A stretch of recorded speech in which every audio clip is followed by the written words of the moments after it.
어제 저희 그 TV 조선이 문자를 공개를 했습니다. 일단 예, 다 보셨는지 다 봤죠. 열심히 보셨겠죠? 봤죠. 보셨겠죠. 안 볼 수가 있나요? 그래서 일단은 여러분들의 가장 관심사는 그거예요. 내용도 내용이지만 이게 어디서 나온 건가? 그렇죠. 이게 맞죠? 이거는 뭐랄까, 그러니까 워낙 대기자시고 다 그 편집국장이고 다 하셨잖아요. 그러니까 뭐 그건 아니지만 제가 이제 기자 생활을 하면서 이거는 무슨 정치적 유불리를 떠나서 이거는 논리적이냐 비논리적이냐 합리적이냐 이성적이냐 아니면 비이성적이냐 이런 부분을 가지고 우리가 따져봐야 돼요. 네. 근데 이 사태의 본질은요. 제일 중요한 건 이게 왜 갑자기 공개됐지? 1월 23일에 물론 일부가 공개가 됐었습니다. 그리고 그냥 다 묻어졌었어요. 그것도 저희 방송이었죠. 예, TV조선에서 보도를 했었어요. 근데 갑자기 경선의 TV 토론과 그다음에 전당대회 1차 그 토론회. 순회 경선을 앞두고 갑자기 이게 공개가 됐어요. 도대체 이게 어떻게 왜 갑자기 공개가 됐지? 이게 제일 궁금한 거예요.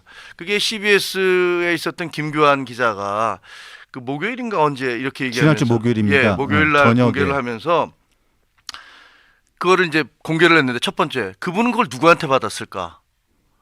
그러면 그래 그 이전에 뭐 1월 달에도 보도됐으니까 뭐 동아일보 보도에 따르면 친윤그룹에서 그걸 서로 돌려보고 있었다더라. 그러면 그래 그러면 친윤그룹에서 받았나? 라고 의심할 수 있죠. 그럼 두 번째 그러면 그 대상이 여사가 보낸 내용이잖아요. 그거를 여사한테 허락을 받지 않고 그거를 공개를 할 수가 있을까? 아니 기자잖아요, 기자. 우리가 그거를 공개를 했을 때 그 파장이 얼마나 크게 일어날지 다 아는 거 아닙니까? 그러면 적어도 내 이메일이나 내 그 SNS에 있는 글을 그 우리가 유앵커가 만약에 그거를 공개를 한다면 나한테 물어봐야 될 거 아니에요. 그렇죠. 예. 그거 안 물어보고 허락 안 받고 그냥 공개할 수 있습니까? 그건 어렵죠. 불가능하죠. 그게 첫 번째 궁금증이에요. 왜 갑자기 공개됐나? 그리고 누구한테 받았고 과연 여사한테 허락을 없이 이런 것들을 공개할 수 있나? 이게 한 가지고 두 번째 그게 좀 지나가니까 제가 보니까 이게 유출을 시킨 게 한동훈이 유출시켰다. 한동훈 쪽에서 유출시켰다. 이런 얘기들이 또 막 퍼지더라고요. 그쪽에선 그렇게 알고 있더라고요. 그쪽이 어딜까요? 그러니까 저쪽 친윤 쪽에서는 그러니까 저는 이번 총선이 끝나니까 그 있던 특정 뭐 친윤인지 뭔지 그런 분들께서 일부에서 이번 총선 패배의 책임은 한동훈이다 이렇게 주장을 하시더라고요. 네. 근데 저는 총선에 나가봤던 사람으로서 야 어떻게 저렇게 말도 안 되는 소리를 할 수가 있을까 싶었어요. 어떻게 저렇게 앞뒤를 뒤집어서 그때 끝나고 나서 여론조사 했던 거 다 기억나실 거예요. 7대 이번 3, 선거의 8대, 책임이 도대체 예. 누구 때문에 졌는지를 모르는 사람이 있습니까? 대한민국 국민 중에서 그거 모르는 사람이 있습니까? 근데 그거를 갑자기 어떤 특정 뭐 비대위원장이 됐던 어떤 특정한 사람한테 네가 책임져라라고 그거를 뒤집어 씌우는 것 자체가 저는 이거는 무슨 유불리나 그 진영 무슨 뭐 누구를 선호하는 거를 떠나서 이건 논리적으로 말이 안 된다라는 생각이 들어. 그게 두 번째고. 네. 그럼 세 번째. 지금 주장하시는 건 그거잖아요. 그때 김 여사께서 사과하시려고 했는데 그 한동훈 비대위원장이 그것을 적극적으로 수용해서 사과하라고 얘기를 안 했기 때문에 총선에서 졌다. 이런 논리를 하잖아요. 그것도 제가 총선을 뛰어본 사람으로서 말이 안 되는 게 1월 1월 2월에는요. 우리가 민주당보다 한참 앞서고 있었어요.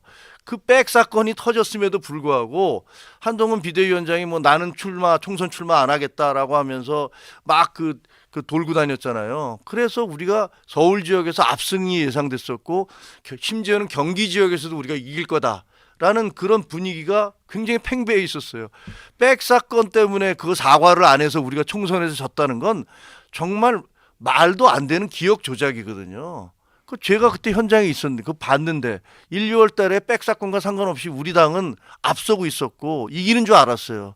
그러다가 3월 지나가면서 뭐 아시다시피 이종섭 대사라든가 뭐 대파 그다음에 의료 이런 일들이 잇따라 터지면서 우리가 곤두박질 치기 시작했던 건 말이에요. 그러니까 그때 당시에 사과를 하라고 안 해서 우리가 총선에서 졌다라는 것들은 제가 보기엔 논리적으로 말이 안 되고, 만약에 그렇다면 지금 다른 어떤 후보님들 그렇게 주장하시는 분들은 지금이라도 공개적으로 사과를 촉구를 하시면 되잖아요. 그 김 여사님한테 사과하시라고 그렇게 그때도 그렇고 지금도 그렇고 한 번도 그런 말씀 안 하셨지 않습니까? 그런 말씀 한 번도 안 하신 분들이 그때 그거를 사과하라고 공식적으로 촉구하지 않아 그 문자에다가 답을 하지 않아서 우리가 졌다라고 얘기하는 것은 제가 보기에는 그거는 정말 말도 안 되는, 그런 논리적으로 너무 말이 안 되는 얘기인데 그것을 국민들한테 그렇게 얘기하는 것 자체가 저는 좀 이해가 잘 안 되고요. 그다음에 네 번째, 그럼 한동훈은 왜 잘릴 뻔한 겁니까? 1월 21일 날 그 비대위원장 한 지 한 달도 안 됐는데 그만둬라고 한 거 아니에요, 대통령께서? 왜 그랬습니까? 여사가 보낸 문자에다 그 여사한테 사과를 하십시오라고 얘기를 안 해서 그때 잘릴 뻔한 겁니까? 그게 아니잖아요. 그건 아니죠. 예. 그게 아니고 여사한테 사과를 하십시오라고 직간접적으로 자꾸 얘기하기 때문에 거기에 대통령이 처음에 보면 대통령이 뭐 굉장히 화를 내셨다, 뭐 나중에 경노했다, 뭐 소리를 질렀다. 대통령이 왜 화를 내고 경노하고 소리를 지르신 거예요? 그게 김 여사가 사과하겠다는데 한동훈 위원장이 막아서 그랬습니까? 그거에 대해서 화가 나신 거예요? 그건 아니죠. 그게 아니잖아요. 거꾸로잖아요. 그 직간접적으로 여사님 사과하시는 게 필요하겠다고 계속 용산에다가 그런 걸 올렸기 때문에 거기에 화가 나신 거 아닐까요? 김경률 비대위원 그 발언과 그렇죠. 네. 엮여서 논리적으로 그렇죠. 생각해 보면 그런 거 아닙니까? 이런 것들을 종합을 해보면 이거는 저는 너무나 조금만 이성적이고 논리적으로 생각해 보면 숨이 상관한데 그 중에 일정 부분만 빼서 그걸로 사태의 본질을 다 호도해 버리는 것 같아서 정말 답답해요. 그리고 생각해 보세요. 어제 이제 그 광주에서 우리가 첫 번째 토론회가 있었잖아요. 합동 토론회가 있었는데 정말 그 대회 보면서 야, 우리 전당대회가 이렇게 우스꽝스러워졌구나 이런 생각이 들었어요.